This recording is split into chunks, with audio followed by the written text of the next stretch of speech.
years. I've had people come on, but the staff or staff. Yeah.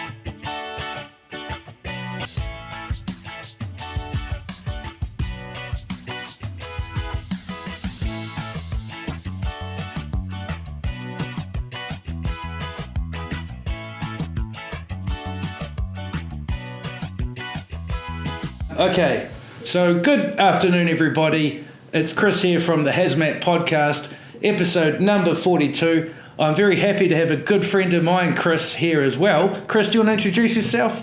Yeah, so I'm Chris Harris and worked with Chris in the police. So that was going back now, I think we met probably 2014 or... Wee while ago, yeah. 2015 and worked training the recruits on the booze bus for 2 or 3 years and it was great, had a lot of fun. So was in the police from 2005 to 2017 and left to do real estate, which has been 9 years now.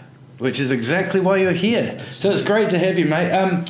So today we're getting some tips from the pros about real estate as relates to asbestos. And so Chris, do you want to just tell us about your real estate journey once you started that? Yeah, sure. So I just did my licence in 2000. Well, I was in the police and started in 2017.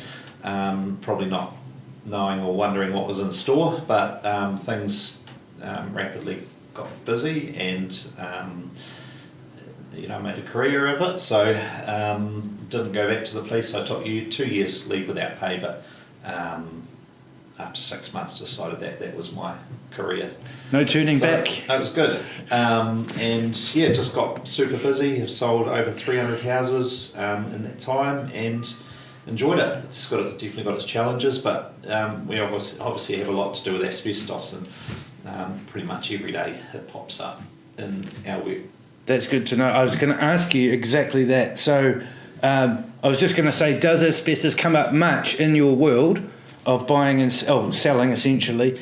And what seems to be, out of all the issues, what's the main issue? Yeah, so most of the houses that we're selling, certainly in my main area in Kelson, but other areas in Lower Hutt, we're dealing with houses that are in the 1960s, 70s, 80s. So somewhere in those houses there'll be asbestos. So we're constantly dealing with it and hoping often that the asbestos is on the outside rather than inside, but it's always an issue that comes up and buyers, we obviously have to make them aware of it as well because they're making a big purchase and they need to know what they're buying and it's obviously a real health problem too if it's disturbed or broken and going to be a problem in the future or a problem when we list the house. So yeah, we're really strict on it and look for it closely. I was going to ask you, mate, as far as agents in general, does anyone tell you, like, is there a course about it during the real estate academy, or do you learn any formal way, or do you guys just sort of learn from experience as you go along?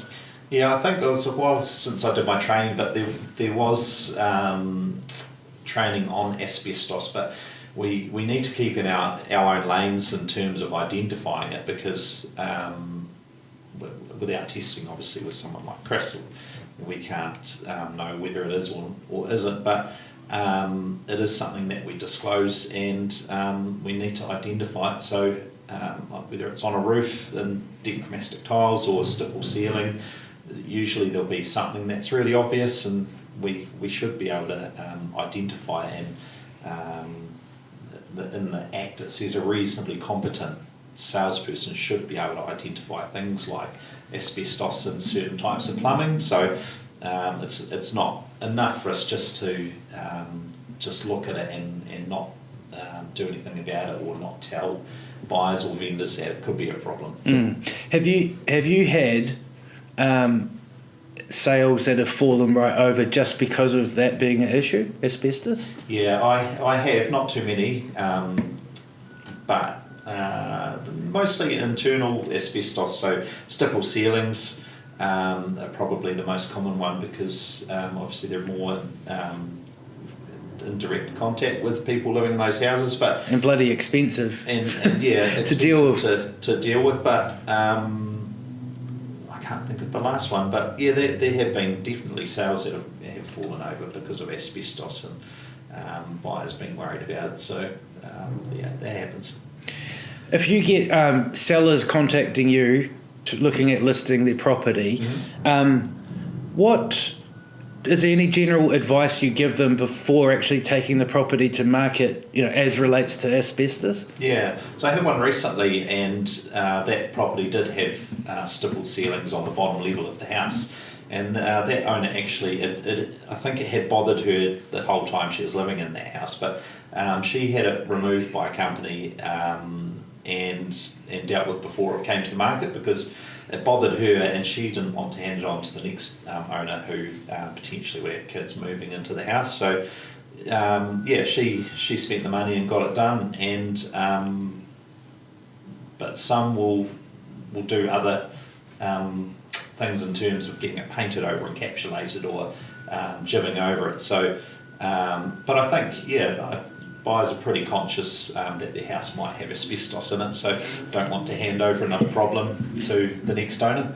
I do get asked to quote quite a bit for agents for their vendors, just what it will cost. So not that they're able to or planning to do the work, but at least they've gone that extra step. Yeah.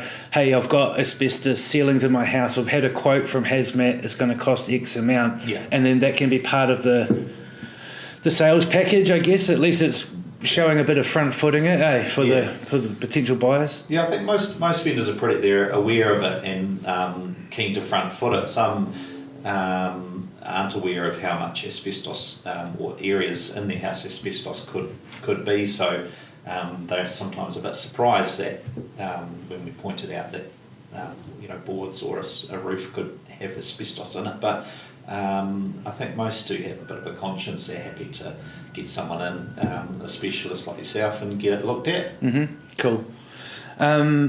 I have one other question for you, if you don't mind. So let's say you've got a vendor that has asbestos in their home, and they're don't really want to bring it up as an issue. Yeah. Do they have to let buyers know under the legislation? Yeah, they do. We're governed by the Real Estate Agents Act 2008, so we've got rules in terms of disclosure, and you do have to disclose to a buyer anything that is reasonable in terms of what a buyer should need to know if they're looking to purchase a property. So asbestos, duct sequester plumbing, whether there's been an earthquake claim on the property, all of those sorts of things fall into that category. So we definitely have to disclose it, and if an owner doesn't want to disclose those sorts of issues, we have to drop the listing. We can't work for them.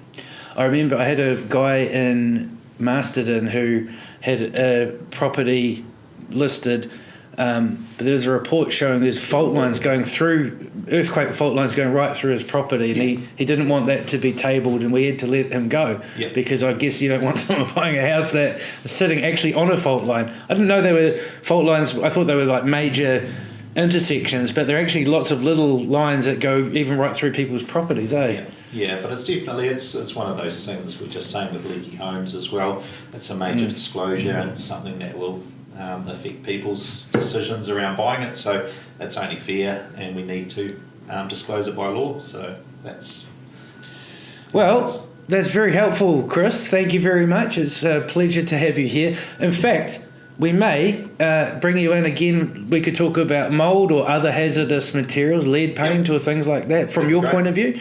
But in the meantime, let the viewers know where can we find you for your services, and how would we get in touch? Yeah, sure. So I'm locally based. We work for Ray White Hutt City, which is behind McDonald's in Lower Hutt. And so that's the office, but chris.harris@raywhite.com, or my phone number is 022 587 9179. I just had an idea. I'll get Jarks to put your profile up on the actual podcast too, so people can. Cool, that'd be great. All right, everybody. Well, that was talking to a real estate pro and a good friend of mine. That wraps up episode number 42. Just a couple of things. If you want to support this channel, like and share this episode, and maybe check out a couple of the other ones as well. Yeah, Great. I think we'll sign off. Thank you, mate. Thank you. Awesome. That was easy. It's good. It's done. Right. It's fun. Cool. Finished.